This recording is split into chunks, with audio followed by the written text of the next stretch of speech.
اعوذ باللہ من الشیطان الرجیم بسم اللہ الرحمن الرحیم فقال اللہ تعالی فی القرآن المجید والفرقان الحمید ان اللہ وملائکتہ یصلون علی النبی یا ایہا الذین آمنوا صلوا علیہ وسلموا تسلیما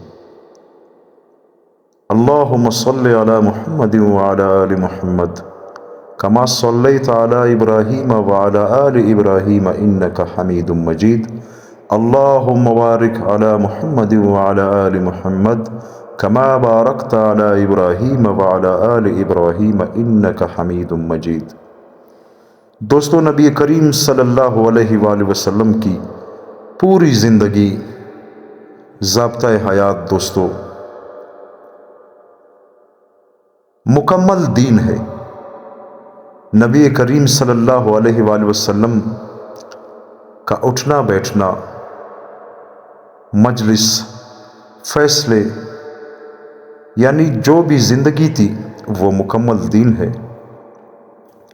دوستو، آج ایک ایسا واقعہ آپ کے سامنے بیان کر رہا ہوں، شاید آپ نے سنا ہوگا یا نہیں ہوگا، لیکن بیان کرنا لازمی ہے اور اس کو سننا بھی لازمی ہے، کیونکہ ایک ڈرامے کے لیے، ایک فلم کے لیے ہم اپنی کتنی قیمتی اوقات نکال کر اسے دیکھتے ہیں کہ یہ ڈرامہ مجھے پسند ہے، یہ فلم مجھے پسند ہے۔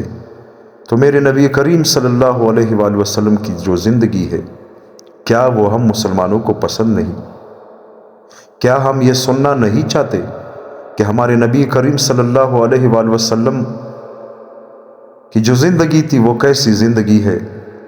دوستو، ایک ایسا واقعہ کہ جب نبی کریم صلی اللہ علیہ وآلہ وسلم سے فجر کی نماز قضا ہو گئی اور اس کے بعد وہ قضا تو ادا کر لی، لیکن صحابہ کرام سے جو باتیں نبی کریم صلی اللہ علیہ وآلہ وسلم نے کہی، قسم سے اگر ان باتوں میں سے ہماری زندگی میں کچھ بھی باتیں آ جائے تو دنیا اور آخرت ہماری بن جائے گی۔ تو دوستو، چلتے ہیں اپنے اس واقعے کی طرف۔ حضرت عقبہ بن عامر جہمی رضی اللہ عنہ فرماتے ہیں، ہم لوگ غزوہ تبوک میں جا رہے تھے، ابھی پہنچنے میں ایک رات کا سفر باقی تھا کہ رات حضور صلی اللہ علیہ وآلہ وسلم سوتے رہ گئے اور فجر کی نماز کے لیے آنکھ نہ کھل سکی، بلکہ سورج نکل آیا اور ایک نیزہ کے برابر بلند ہو گیا۔ آپ صلی اللہ علیہ وآلہ وسلم نے فرمایا، اے بلال، کیا میں نے تمہیں کہا نہیں تھا کہ ہم تو سونے لگے ہیں، تم ہماری فجر کا خیال رکھنا؟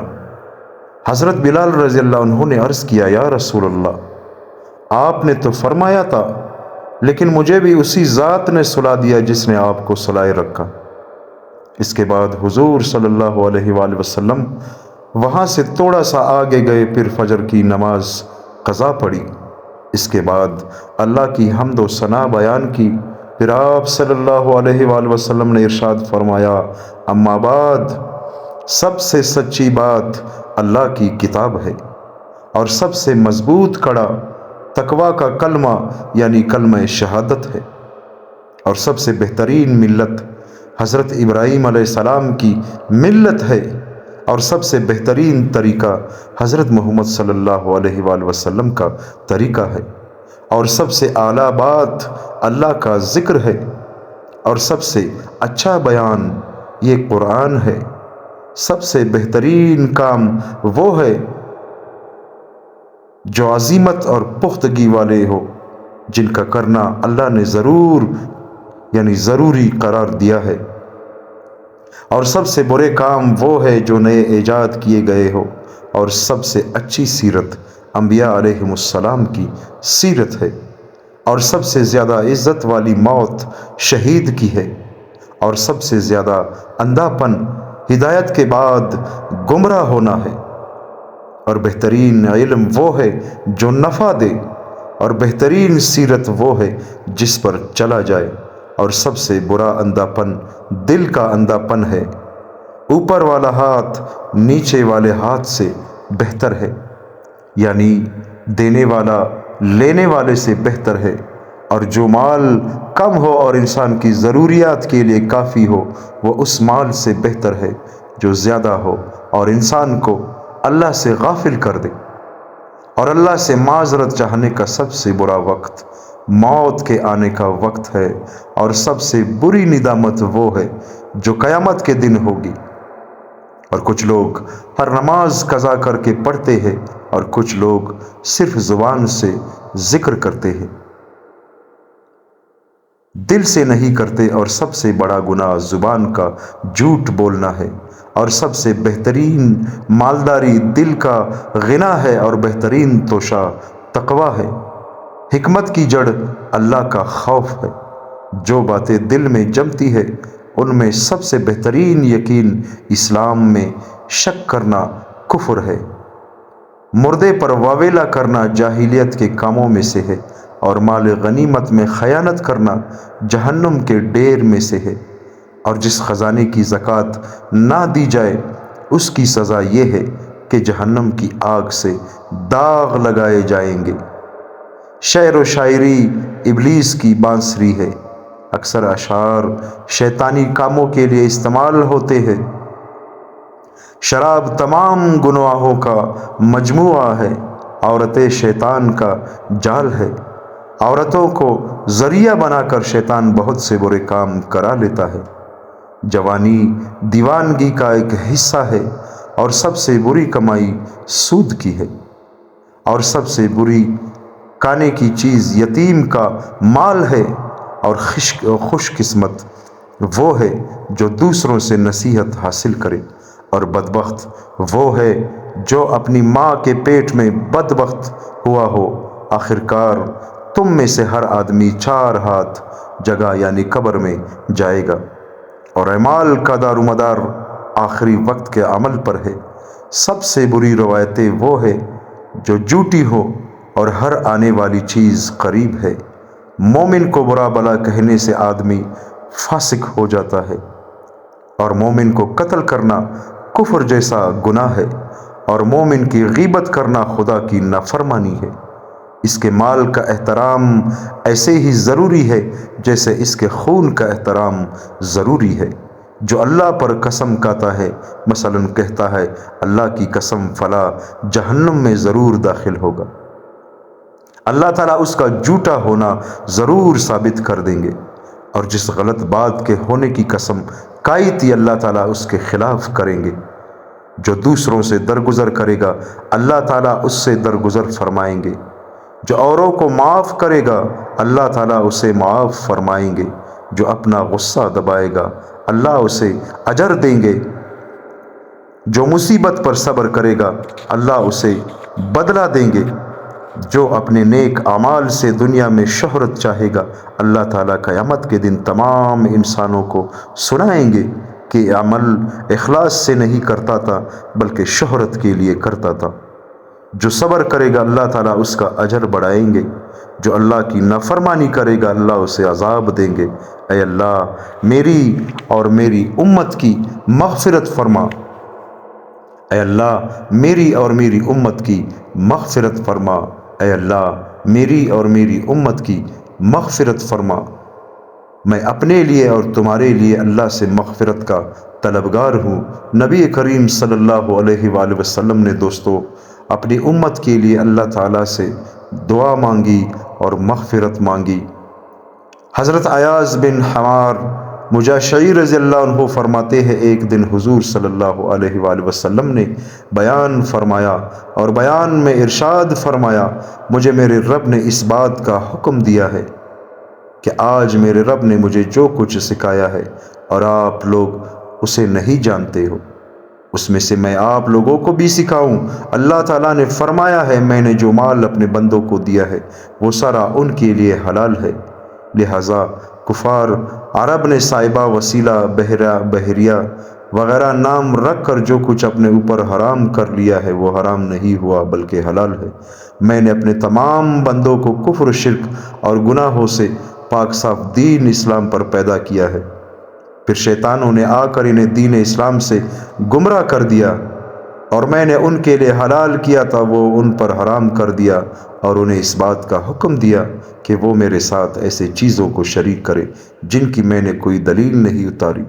پھر میری بعث سے پہلے اللہ تعالیٰ نے تمام زمین والوں پر نظر ڈالی تو تمام عرب و عجم کو دیکھ کر اللہ کو غصہ آیا، کیونکہ سب کفر و شرک میں مبتلا تھے۔ لیکن کچھ اہل کتاب ایسے تھے جو اپنے سچے دین پر قائم تھے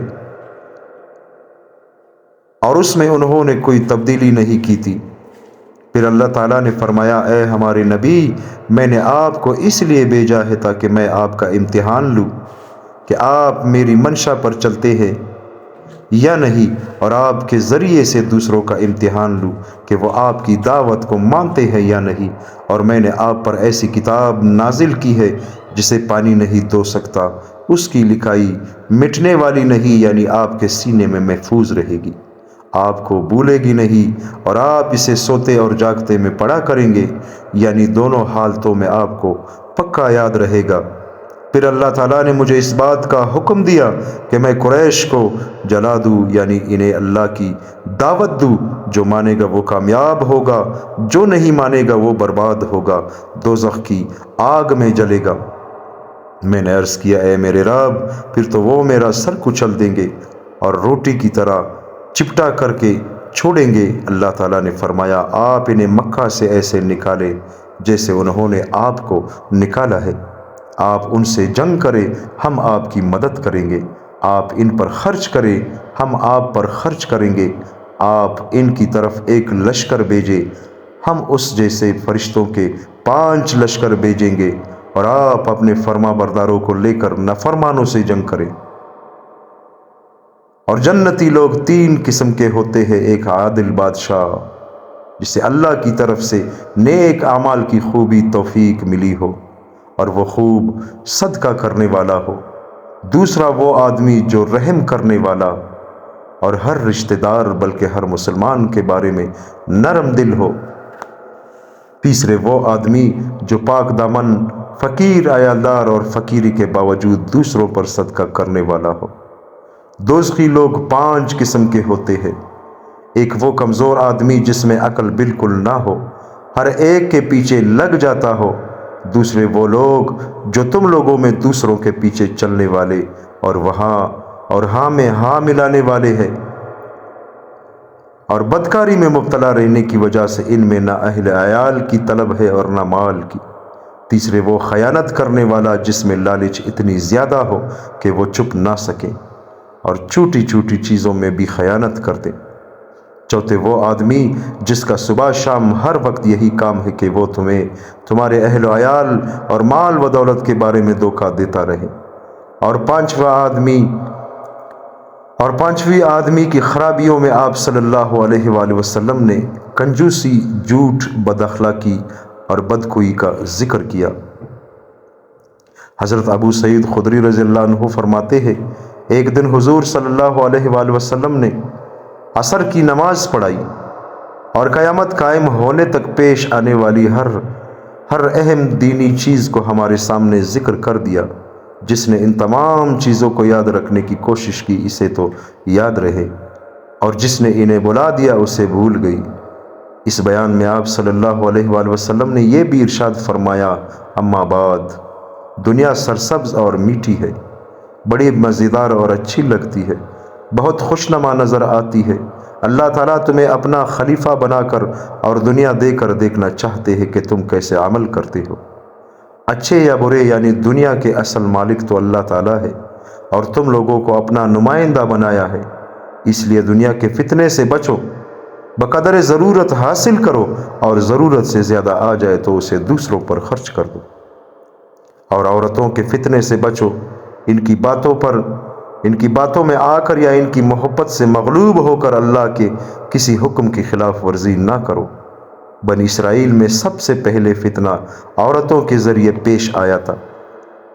غور سے سنو، آدم کی اولاد کو مختلف قسم کا بنا کر پیدا کیا گیا ہے، کچھ تو ایسے ہیں جو مومن پیدا ہوتے ہیں، مومن بن کر ساری زندگی گزارتے ہیں اور مومن ہونے کی حالت میں مرتے ہیں، اور کچھ ایسے ہیں جو کافر پیدا ہوتے ہیں، کافر بن کر زندگی گزارتے ہیں اور کافر ہونے کی حالت میں مرتے ہیں، اور کچھ ایسے ہیں جو مومن پیدا ہوتے ہیں اور مومن بن کر زندگی گزارتے ہیں لیکن کافر بن کر مرتے ہیں، اور کچھ ایسے ہیں جو کافر پیدا ہوتے ہیں اور کافر بن کر زندگی گزارتے ہیں لیکن مومن بن کر مرتے ہیں۔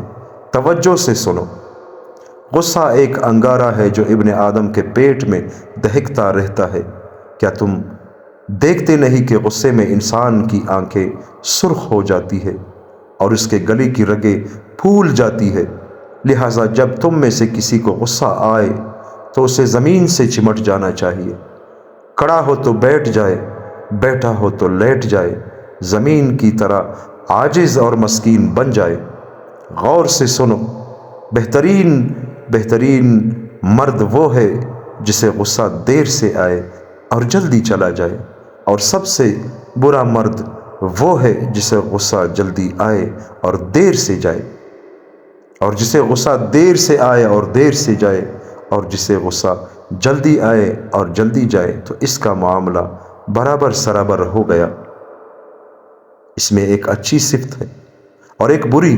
غور سے سنو، سب سے بہترین تاجر وہ ہے جو عمدہ طریقے سے دے اور عمدہ طریقے سے مطالبہ کرے، اور سب سے برا تاجر وہ ہے جو ادا کرنے میں بھی برا ہو اور مطالبہ کرنے میں بھی برا ہو، اور جو ادا کرنے میں اچھا ہو لیکن مطالبہ کرنے میں برا ہو، یا ادا کرنے میں برا ہو وہ مطالبہ کرنے میں اچھا ہو، تو اس کا معاملہ برابر سرابر ہو گیا۔ اس میں ایک صفت اچھی ہے اور ایک بری۔ غور سے سنو، ہر بدعہد کو اس کی بدعہدی کے مطابق قیامت کے دن جھنڈا ملے گا جس سے اس برے کام کے لوگوں میں شہرت ہوگی۔ غور سے سنو، سب سے بڑی بدعہدی عام مسلمانوں کے امیر کی بدعہدی ہے۔ غور سے سنو، جسے حق بات معلوم ہو اسے لوگوں کی غیبت اس حق بات کے کہنے سے ہرگز نہ روکے۔ غور سے سنو، سب سے افضل جہاد ظالم بادشاہ کے سامنے حق بات کہنا ہے۔ غور سے سنو، نبی کریم صلی اللہ علیہ وآلہ وسلم نے دوستو فرمایا 3 دفعہ صحابہ کو کہ غور سے سنو، دنیا کی اتنی عمر گزر گئی ہے جتنا آج کا دن گزر گیا ہے، اور اتنی باقی ہے جتنا آج کا دن باقی ہے۔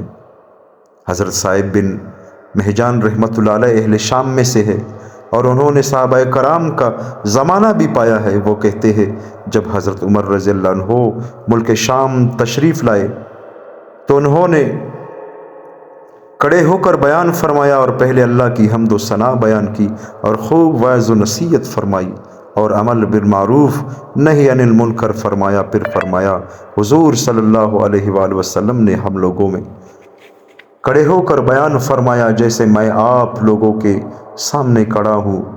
آپ صلی اللہ علیہ وآلہ وسلم نے ہمیں اس بیان میں اللہ سے ڈرنے کا، صلہ رحمی کرنے اور آپس میں صلح صفائی سے رہنے کا حکم دیا اور فرمایا تم لوگ جماعت سے چمٹے رہو اور امیر کی سننے اور ماننے کو لازم پکڑے رکھو، کیونکہ اللہ کا ہاتھ جماعت پر ہوتا ہے۔ اکیلے آدمی کے ساتھ شیطان ہوتا ہے اور وہ آدمیوں سے شیطان بہت دور ہوتا ہے، یعنی جب 2 آدمی ہو تو شیطان دور ہو جاتا ہے۔ کسی مرد کو کسی اجنبی عورت کے ساتھ تنہائی میں ہرگز نہیں ہونا چاہیے، ورنہ ان کے ساتھ تیسرا شیطان ہوگا جسے اپنی برائی سے رنج ہو اور اپنی نیکی سے خوشی ہو۔ یہ اس کے مسلمان اور مومن ہونے کی نشانی ہے، اور منافق کی نشانی یہ ہے کہ اسے اپنی برائی سے کوئی رنج نہیں ہوتا اور نیکی سے کوئی خوشی نہیں ہوتی۔ اگر وہ کوئی خیر کا عمل کر لے تو اسے اس عمل پر اللہ سے کسی ثواب کی امید نہیں ہوتی، اور اگر کوئی برا کام کر لے تو اسے اس پر اللہ کی طرف سے کسی سزا کا ڈر نہیں ہوتا۔ لہٰذا دنیا کی تلاش میں میانہ روی اختیار کرو، کیونکہ اللہ نے تم سب کی روزی کا ذمہ لے رکھا ہے، اور ہر انسان نے جو عمل کرنا ہے اس کا وہ عمل ضرور پورا ہو کر رہے گا۔ اپنے نیک اعمال کے لیے اللہ سے مدد مانگا کرو، کیونکہ اللہ تعالیٰ جس عمل کو چاہے مٹا دے اور جس عمل کو چاہے باقی رکھے، اور اسی کے پاس لوح محفوظ ہے۔ حضور صلی اللہ علیہ وآلہ وسلم کا بیان ختم ہو گیا اور پھر حضرت عمر رضی اللہ عنہ نے بھی بیان ختم کر دیا اور ختم کرنے کے لیے فرمایا وصلی اللہ علی نبینا محمد وعلی آلہ وعلیہ السلام ورحمۃ اللہ، اور اللہ تعالی ہمارے نبی صلی اللہ علیہ وآلہ وسلم اور ان کے آل پر درود بھیجے اور ان پر سلام ہو اور اللہ کی رحمت ہو۔ دوستو، اللہ تعالی ہم سب کو ان باتوں پر عمل کرنے کی توفیق عطا فرمائے۔ نبی کریم صلی اللہ علیہ وآلہ وسلم نے جو باتیں صحابہ کرام کو کہی تھی دوستو، وہ باتیں میں نے آپ کے سامنے بیان فرمائی۔ اللہ تعالی ہم پر رحم فرمائے اور اللہ تعالی ہم سب بھی اللہ کے محتاج ہے، سننے والا بھی اللہ کا محتاج ہے، بیان کرنے والا بھی اللہ کا محتاج ہے۔ دوستو، سب سے پہلے یہ دعا اللہ سے کرتے ہیں کہ یا اللہ، ہم نے جو بیان کیا اس پر پہلے ہمیں عمل کرنے کی توفیق دے، اور اس کے بعد سننے والوں کو یا اللہ عمل کرنے کی توفیق دے۔ یا اللہ، آخرت میں، دنیا میں، قبر میں، یا اللہ ہم پر اپنا فضل و کرم فرما۔ ہمیشہ دوستو اللہ سے یہ دعا مانگا کرے کہ یا اللہ ہم پر اپنا فضل و کرم عطا فرما۔ ہم حساب کے تو لائق نہیں ہے، ہم حساب کے تو طاقت نہیں رکھتے کہ آپ کے سامنے کھڑے ہو جائے اور آپ کو حساب دے۔ یا اللہ بس اپنا فضل و کرم ہم پر فرما اور ہمیں بخش دے۔ دوستو، اللہ تعالیٰ سے ہمیشہ یہ دعا مانگا کرے کہ یا اللہ ہم پر اپنا فضل و کرم فرما۔ اللہ ہم سب کو ان باتوں پر عمل کرنے کی توفیق عطا فرمائے۔ آمین ثم آمین۔